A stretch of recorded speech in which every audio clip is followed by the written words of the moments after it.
compris, moi je vais aborder ce sujet de l'extension du champ de la santé au travail un peu plus sur l'angle juridique, quoique, mais bien évidemment, nous aborderons les deux versants juridiques et pratiques. Alors, si l'on envisage cette expansion du champ de la santé au travail, expansion sur le plan du champ matériel de la santé au travail sous l'angle purement juridique, on peut déjà constater que c'est largement favorisé par une multiplication des normes qui la régissent, cette santé au travail, mais aussi par une forme de fondamentalisation du droit à la protection de la santé au travail,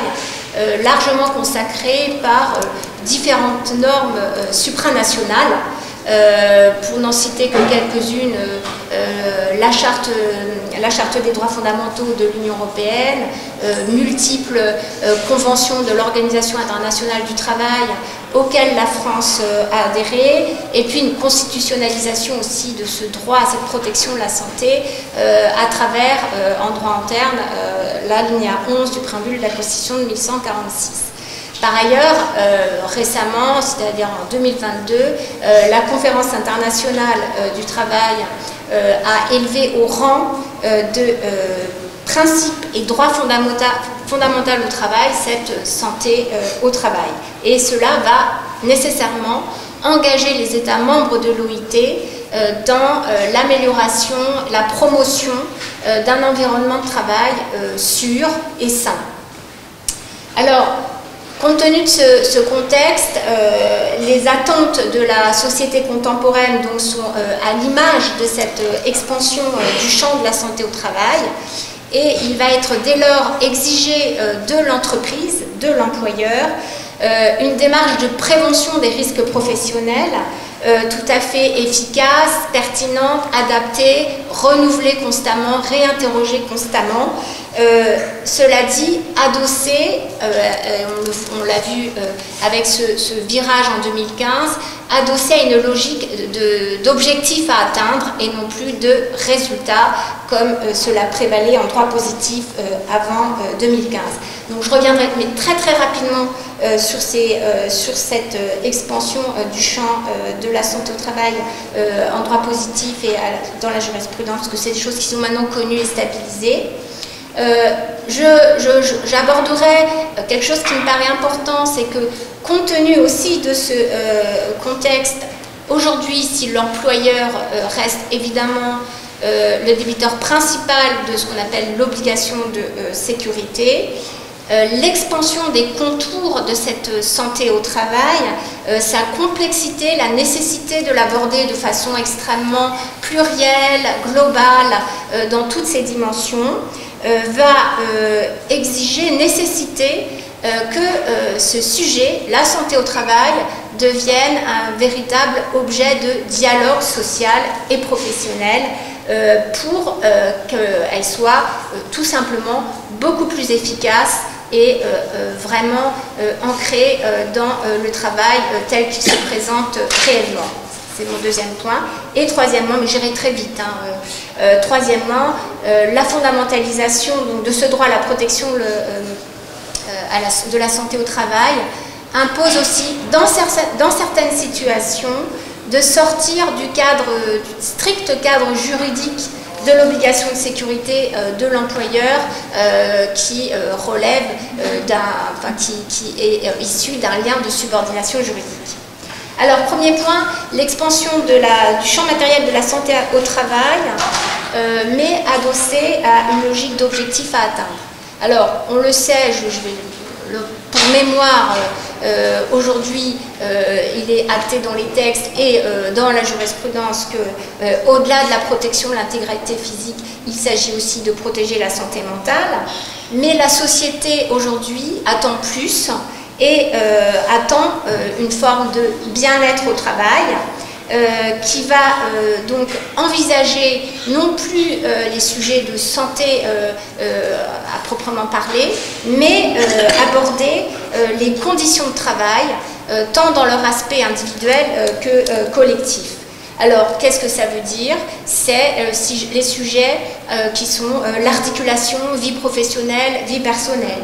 égalité professionnelle, lutte contre les discriminations, maintien en emploi des travailleurs handicapés, régime de prévoyance pour tous, droit d'expression collective, droit à la déconnexion et aide à la mobilité. Alors ça ressemble à une liste à la Prévert, mais je n'invente rien, c'est le législateur qui énonce tous ces sujets très précisément. Alors, dans la jurisprudence, beaucoup d'illustrations. Je vous renvoie à toute la jurisprudence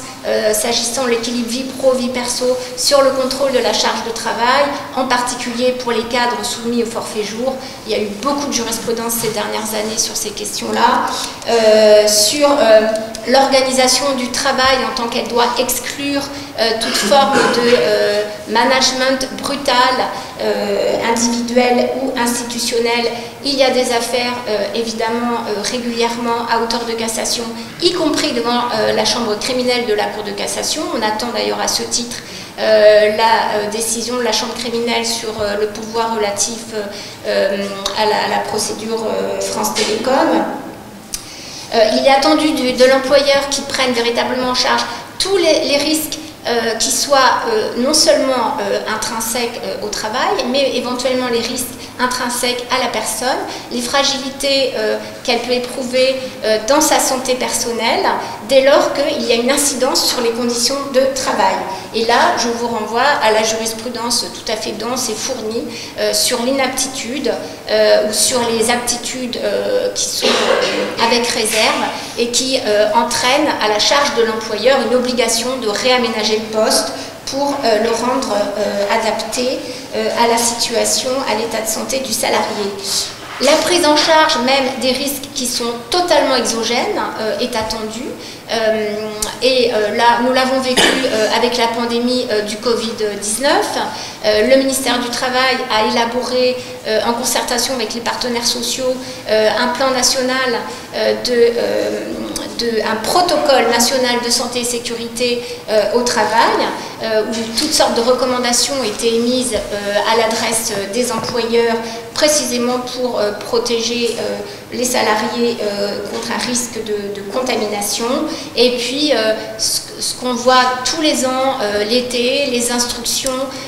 canicules qui sont délivrées par le ministère du Travail et qui recommandent aux entreprises un certain nombre de choses pour la prise en considération de ces phénomènes climatiques dans les conditions de travail. On va aussi avoir de plus en plus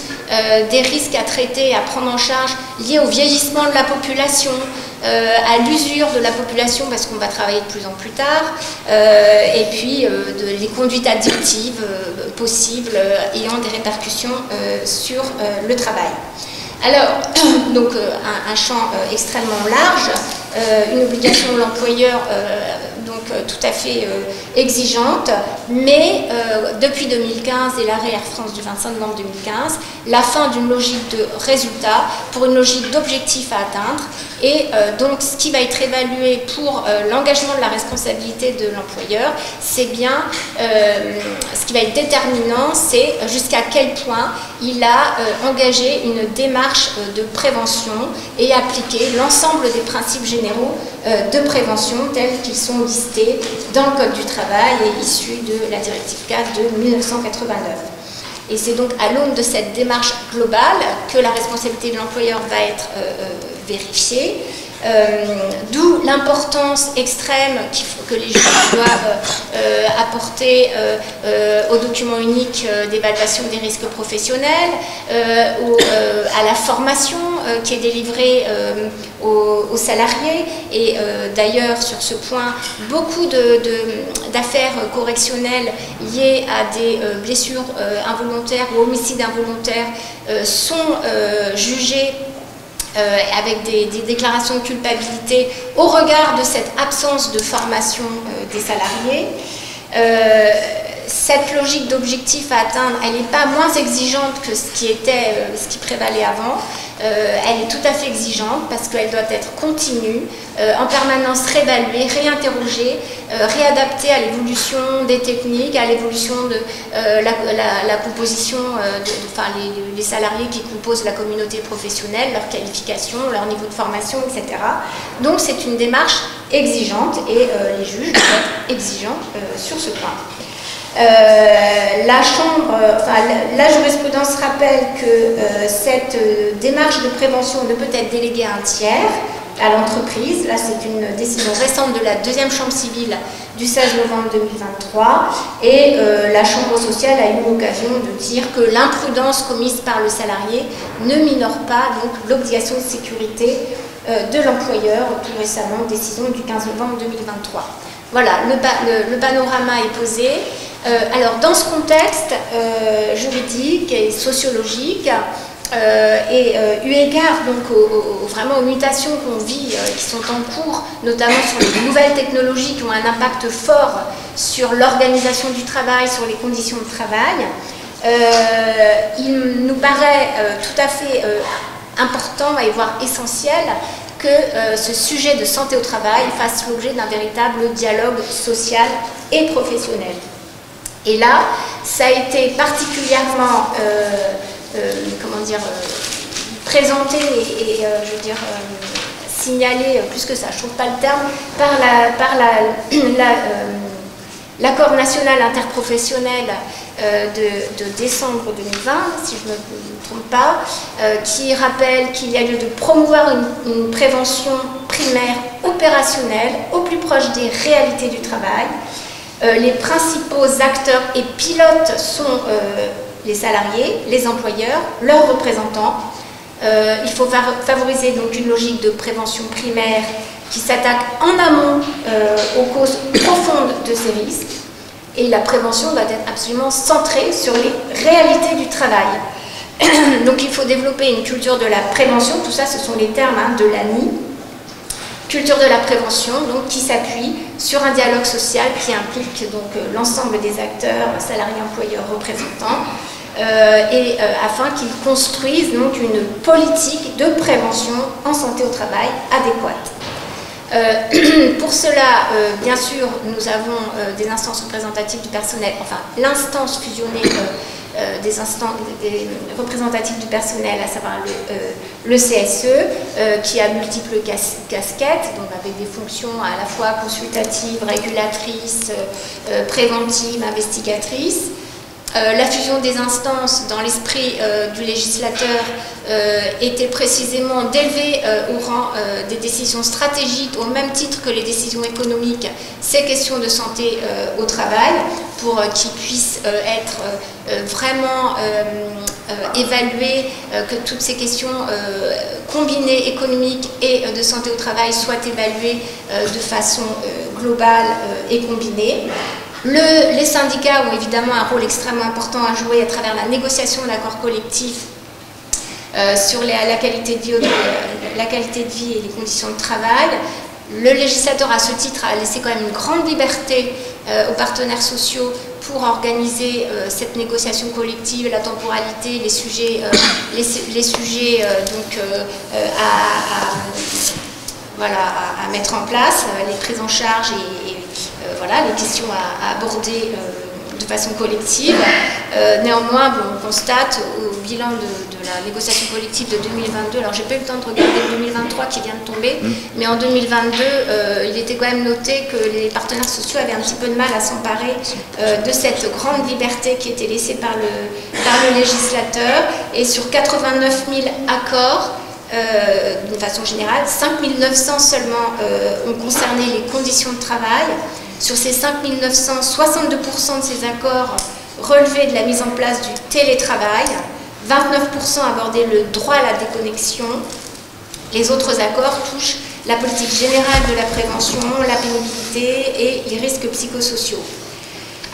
Le législateur a prévu la possibilité de conclure des accords collectifs dans les entreprises où l'effectif n'est pas suffisant pour, en tout cas pour avoir des délégués syndicaux, donc la possibilité de signer des accords collectifs avec le CSE, et y compris pour les toutes petites entreprises donc qui n'ont pas de CSE, la possibilité d'organiser un référendum. Et toujours selon le bilan de la négociation collective de 2022, dans les entreprises de moins de 11 salariés, 61% des accords ont été approuvés par référendum à la majorité des 2/3. Enfin, évidemment, les branches professionnelles ont un rôle tout à fait essentiel, bon, pour l'aspect négociation de branche, bien sûr, mais aussi dans l'élaboration des guides référentiels qui sont des véritables outils d'accompagnement des entreprises, en particulier des TPE, qui n'ont pas toujours les ressources internes pour faire une évaluation suffisamment précise et adaptée des risques professionnels et mettre en place les mesures qui s'imposent. Le recours au dialogue professionnel, donc Hervé en parlera peut-être, mais il est évidemment important, y compris dans le dialogue juste interpersonnel entre le manager et le salarié. Et pour terminer, l'accompagnement des entreprises dans cette démarche de prévention qui doit prévaloir, évidemment tout l'écosystème institutionnel qui est là pour accompagner les entreprises. J'entends par là les services de prévention et de santé au travail, l'INRS, l'ANACT, les CARSAT et l'inspection du travail.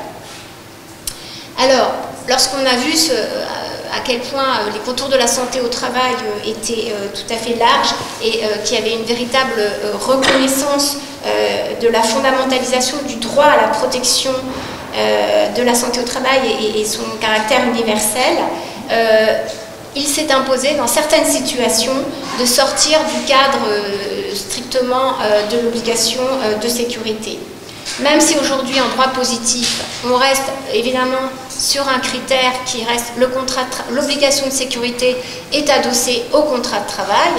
il y a des textes dans le Code du travail qui néanmoins entendent couvrir d'autres établissements que les établissements privés et d'autres catégories de travailleurs que les salariés. Mais il y a aussi un texte qui est tout à fait dans les premiers textes de la 4e partie du Code du travail, qui est l'article L4111-5, qui est aussi intéressant dès lors qu'il précise que pour l'application de la présente partie, donc qui est la partie santé au travail, les travailleurs sont les salariés, y compris les temporaires et les stagiaires, ainsi que toute personne placée à quelque titre que ce soit sous l'autorité de l'employeur. Or, aujourd'hui, en droit positif, ni le législateur, ni la jurisprudence, encore peut-être que ça viendra, n'a donné de définition de ce qu'il fallait entendre par autorité de l'employeur. Mais il me semble que cette notion d'autorité est plus large que l'autorité qu'on tire du lien de subordination juridique et qu'on pourrait considérer que cette notion d'autorité, on peut la concevoir comme étant l'existence d'un donneur d'ordre ayant autorité sur l'organisation du travail, les conditions d'accomplissement du travail. Donc ce qui n'est pas exactement le lien de subordination juridique. Alors d'autres tendances, d'autres illustrations jurisprudentielles viennent, enfin d'autres décisions de jurisprudence récentes viennent aussi illustrer le besoin qu'on a eu de recourir à des fondements juridiques différents que celui de l'article L4111. Quelques rappels. Un récent arrêt qui concerne la coactivité. Alors, la coactivité, très vite, c'est une situation un chantier ou des prestations de services sur un lieu unique, donc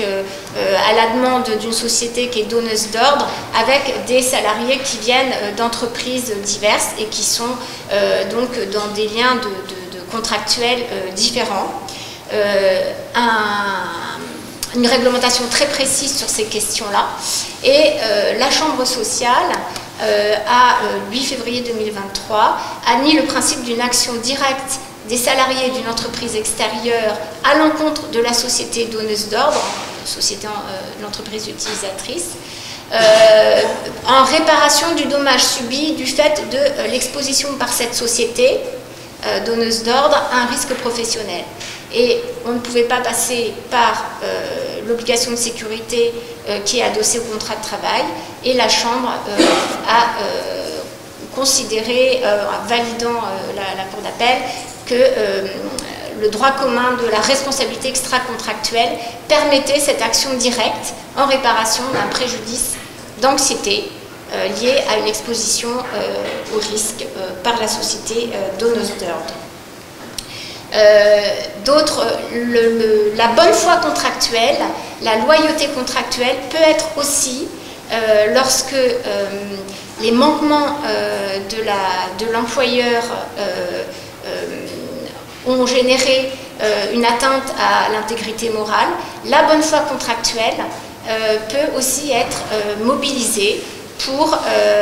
permettre d'allouer des dommages et intérêts en réparation de l'atteinte à l'intégrité morale ou physique. Donc il y a pas mal bon, il y a différentes illustrations jurisprudentielles, je vais passer vite parce que le temps passe. Tout récemment, le harcèlement sexuel, la Chambre a quand même aussi envoie des messages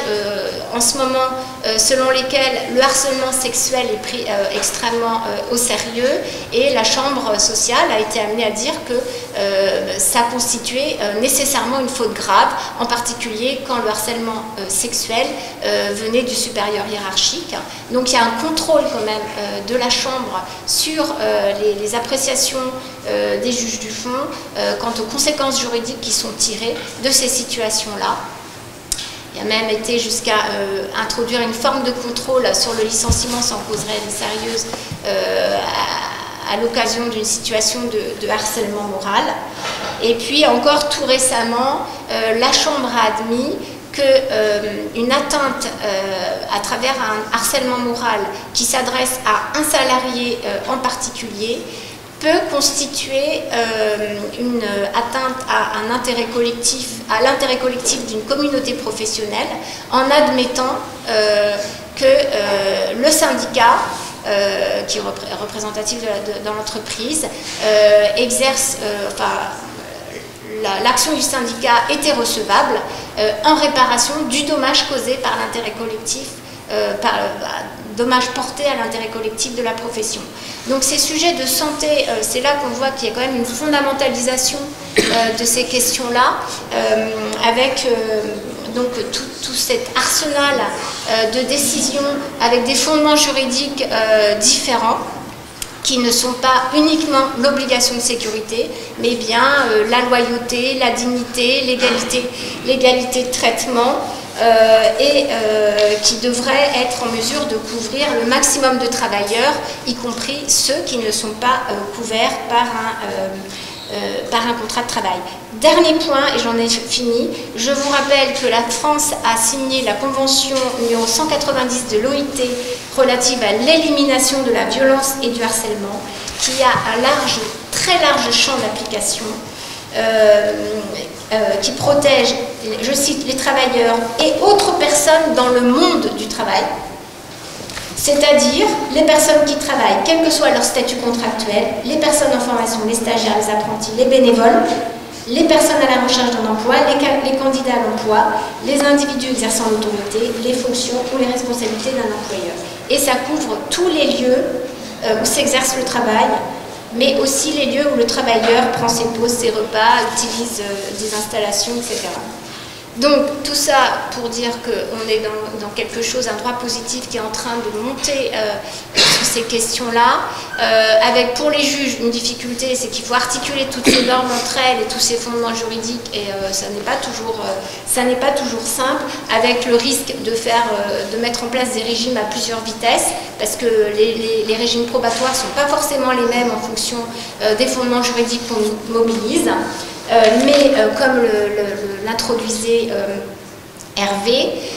Bon, les contentieux à venir nous apporteront petit à petit des solutions, mais en attendant, l'important est de vraiment accompagner les entreprises dans ces démarches d'évaluation, et les principes généraux de prévention ont vraiment cet intérêt de pouvoir être tout à fait à droit constant, opérationnel dès maintenant pour aborder ces questions. Voilà, j'en ai fini. Voilà, je vous remercie de votre attention.